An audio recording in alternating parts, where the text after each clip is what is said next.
All right, next we have Libra rising and sun. This Gemini new moon is happening on June 6th in your ninth house.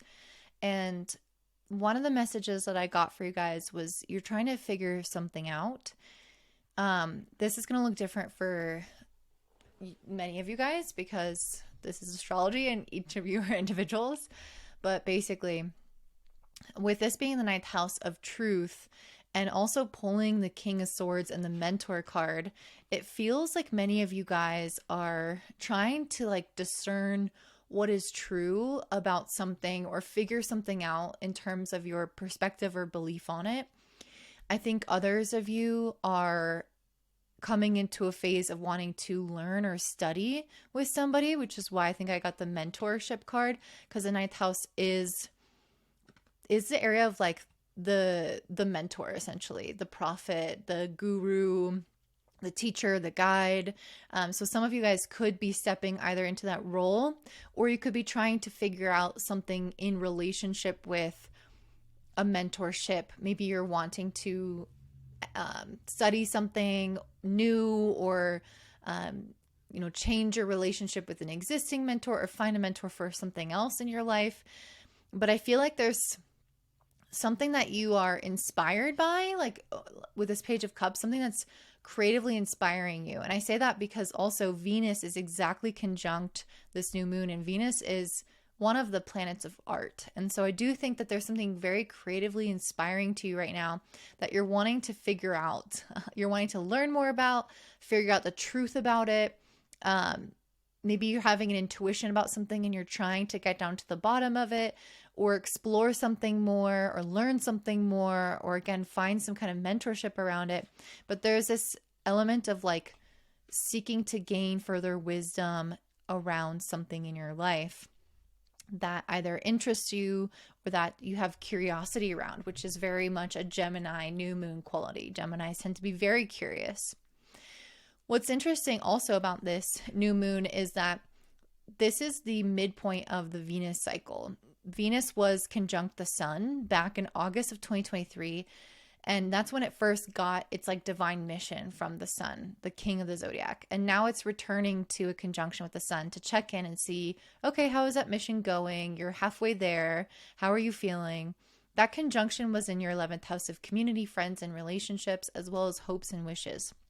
So I'd be curious as well for you guys if that area of your life has progressed, and if you've noticed anything kind of reaching a milestone in terms of what you've learned about your relationship with people, or your desires for the future, and how that is progressing or reaching some kind of like peak or milestone at this period of time, and how that might connect back to August. So that's something worth reflecting on. This moon is also squaring Saturn in Pisces in your sixth house, and this is like not fun. The rest of this new moon is very positive for the most part, except Mars square Pluto. But yeah, the square with Pisces, with Saturn and Pisces in your sixth, I feel like brings quite a bit of I don't know, I feel like it brings some level of doubt, because it's like Saturn in the sixth house is very much granular. It's methodical. It wants to work on like the practical things in front of it. It wants to be productive.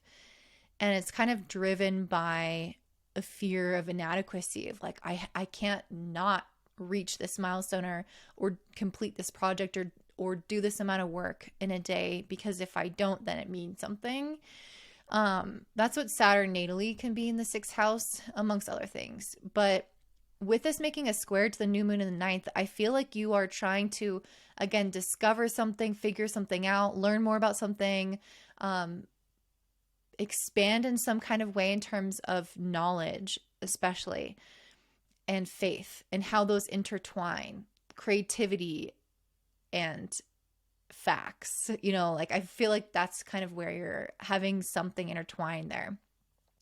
But with the square to Saturn in the sixth, it can create like it can pull you away from that. So it's like, oh, you're having all these creative ideas, you're wanting to explore this, you're wanting to find the truth of this and like explore this aspect of yourself or of life, but then you have to do all of your dishes and you have to make sure all this, you see all your clients, or that you're doing the work for your boss, and or you have to take care of your health, and it's like it pulls you back to like the mundane, granular aspects of life, and can make you, it can take you out of that like that access of higher truth and wisdom. And so, yeah, I don't know that that's a problem necessarily, but it feels like a little bit of a downer, I guess is what I'm trying to say.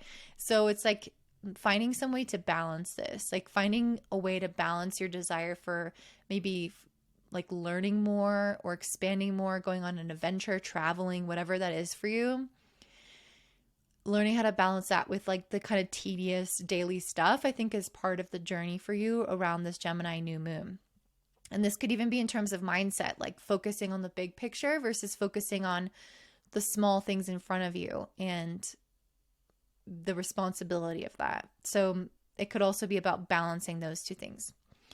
Mercury and Gemini is conjunct Jupiter in the ninth house as well. So I definitely, again, I feel like this is very much an energy of learning, finding a mentor, or improving a relationship with a mentor, or studying abroad, all those things that I mentioned already. One of the things that I think is a little bit harsh during this time for you guys, especially because it's at an angle, is Mars in your 7th house with Chiron, both in Aries, squaring Pluto in your 5th. So there's something going on here with relationships that looks a little bit like, there's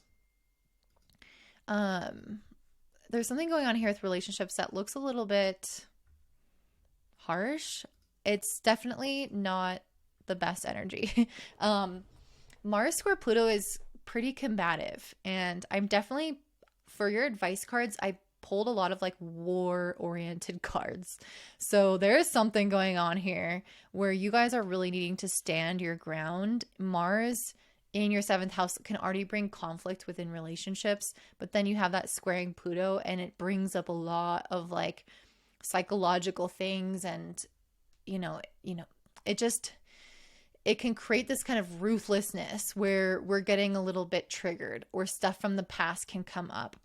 I see that really a lot with the 6 of Cups in reverse. It's like a lot of shit from our like childhood or whatever can come back up, and it's hard to like just relax. It's hard to just like enjoy the relationship. It's hard to just go easy and have fun. It's like this tenseness because of things from the past coming up.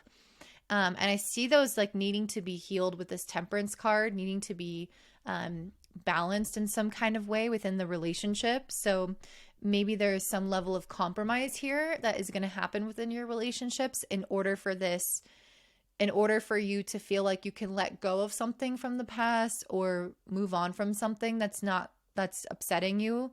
But also, there, again, with Venus on this new moon, there is often a need to like focus on what other people need too. So I think it's a lot about having some kind of balance between both parties if it's involving two people, or having some kind of like moderation within the relationship, like taking a moderate approach, which is not necessarily what Mars square Pluto tends to do. It tends to be like very intense, and kind of wanting what it wants when it wants it.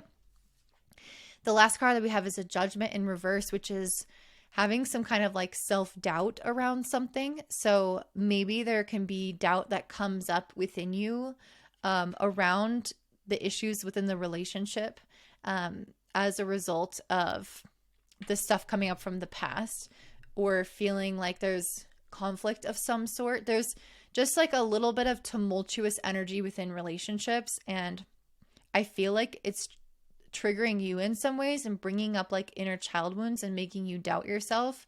And I feel like it's going to take some patience and some balance with this person or some compromise with this person to reach some sort of conclusion. But I think that there are certain things that you can't compromise on. So compromise is good, but it has to be the right kind of compromise on the right things.